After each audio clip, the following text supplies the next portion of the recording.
Y a esta hora hacemos contacto en NTN 24 con Andrés Úsuga, magíster en inteligencia estratégica.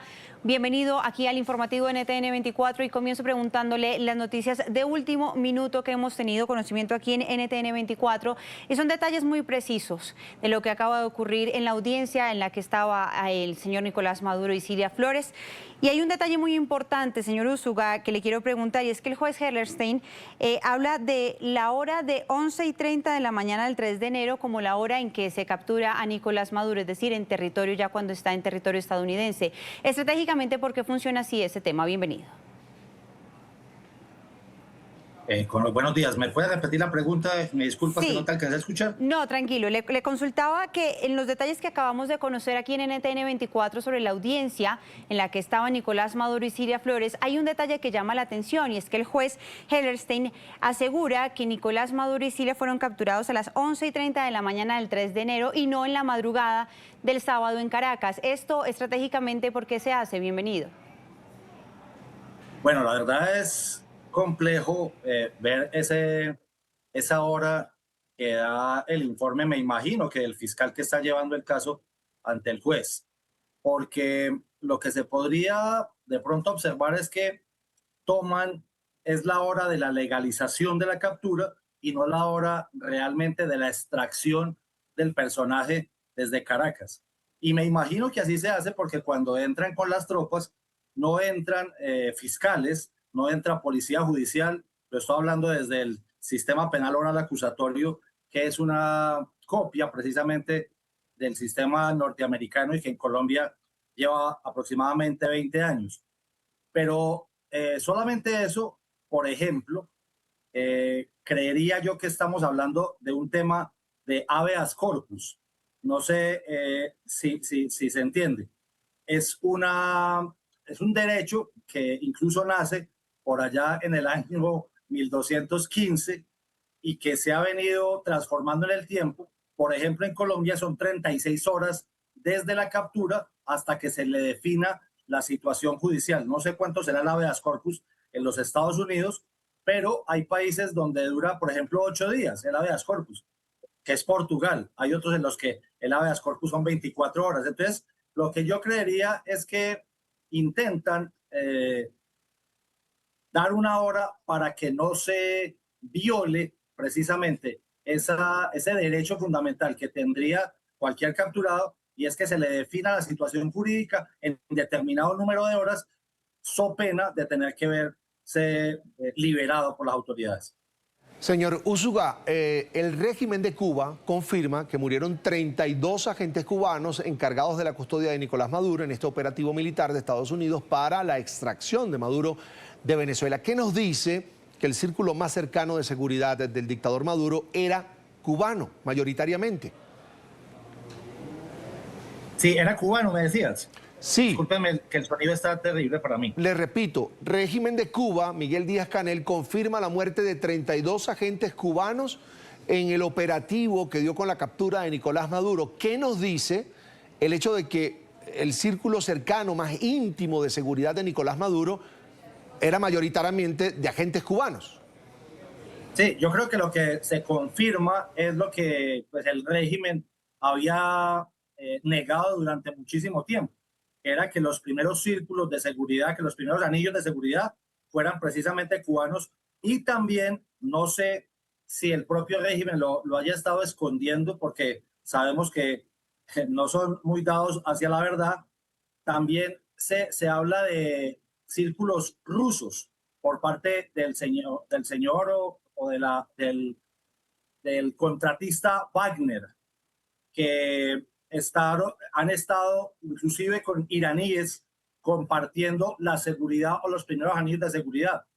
Pero pues no sabemos si también este círculo de cubanos es el mismo que le haga los anillos de seguridad al señor Padrino López o al señor Diosdado Cabello o inclusive a la propia Delcy Rodríguez, que fíjese algo que me parece muy curioso, y es que, pues no sé si coincidencialmente no estaba ella en el país en el mismo momento en el que se da la operación de, eh, de la extracción. Entonces, yo creo que todo esto va apuntando hacia una verdad que se van a demorar o nos vamos a demorar algunos días en enterarnos, pero yo creo que sí es valioso saber que lo que habían negado durante muchísimo tiempo, incluso escondiendo pues el acento de los cubanos como si fueran venezolanos, que evidentemente sabemos que no es el mismo, o como si fuera el de los costeños colombianos,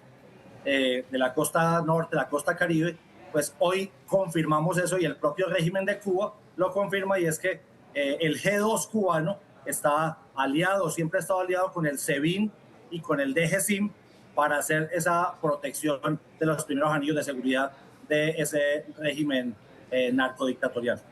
Así es, señor Usuga, le invito a que nos acompañe a ver el siguiente informe, porque tras la caída de Maduro habrían empezado la desbandada de los jefes terroristas del ELN y de las disidencias de las FARC, que por años han contado con el refugio y la complicidad del narcorrégimen en Venezuela.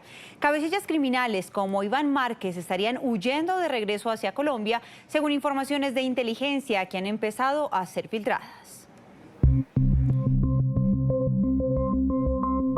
Noticias RCN conoció un informe de inteligencia que prende las alarmas en la frontera con Venezuela y que revela cómo ese territorio sigue siendo el gran refugio de los principales grupos armados ilegales que delinquen del lado venezolano.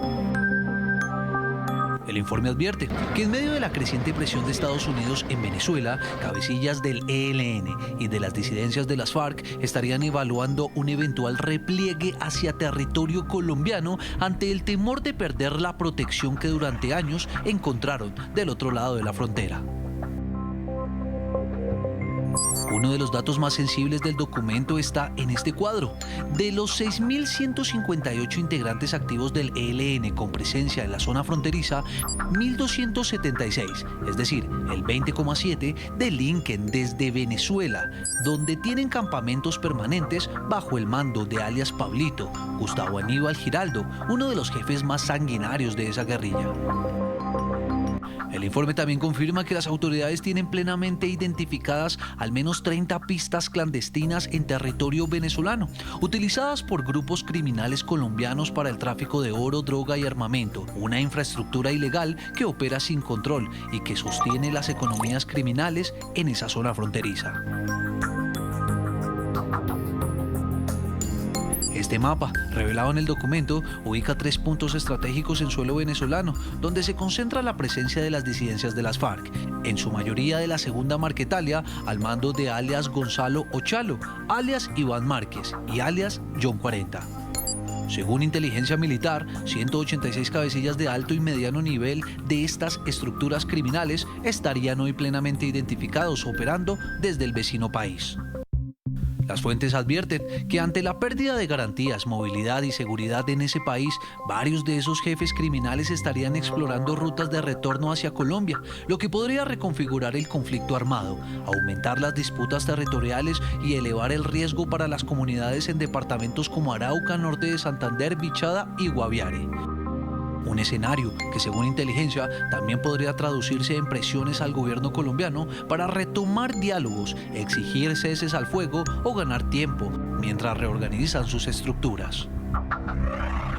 Señor Andrés Usuga, magíster en inteligencia estratégica, veíamos aquí el informe de Óscar Ramírez, un amplio perfil y radiografía de dónde están ubicados los principales cabecillas del ELN y disidencias de las FARC en Venezuela. 186 cabecillas que se estarían moviendo, buscando a dónde irse. Son los efectos de la captura de Nicolás Maduro. Toda esta información, todo lo que está pasando, ¿cómo lo lee usted? Sí, Colombia, específicamente en Colombia, tenemos un problema grandote con una política pública que creo que es la bandera más importante, podríamos decir, del gobierno saliente que entregará el poder el próximo agosto, que la han llamado la paz total. Y en esta paz total, pues lo que se ha hecho por parte del presidente Petro es tratar de negociar o tratar de hablar, de conversar, de dialogar con una cantidad de jefes, incluso unos disidentes del primer proceso de paz que había hecho el señor presidente Santos en el año 2016-2017. Todos estos cabecillas se habían refugiado precisamente en Venezuela, incluso específicamente en Caracas. Entonces había mesa de negociación con la disidencia de las FARC, mesa de negociación con el ELN, que es otro grupo que hace bastante daño aquí en el país. Y yo creo que lo que empieza a pasar y es que si empiezan lo que se está viendo, que es un protectorado por parte de los Estados Unidos, desde Caracas, con la negociación de la señora Rodríguez y con la salida de las otras cabezas que quedan del régimen, necesariamente tendrán que salir los cabecillas de esas bandas criminales que habían sido protegidos y habían sido resguardados en Caracas, en el estado Aragua, en el estado Apure, que son los estados fronterizos con Colombia durante muchísimo tiempo. Yo creo que por eso es que se vuelve realmente importante todo lo que pasa en Venezuela respecto del tema colombiano. Vamos a agradecer a Andrés Úsuga, magíster en inteligencia estratégica, por compartir esta tarde con nosotros aquí en NTN 24. Será hasta la próxima. Muchísimas gracias. Hasta pronto, buena tarde para usted.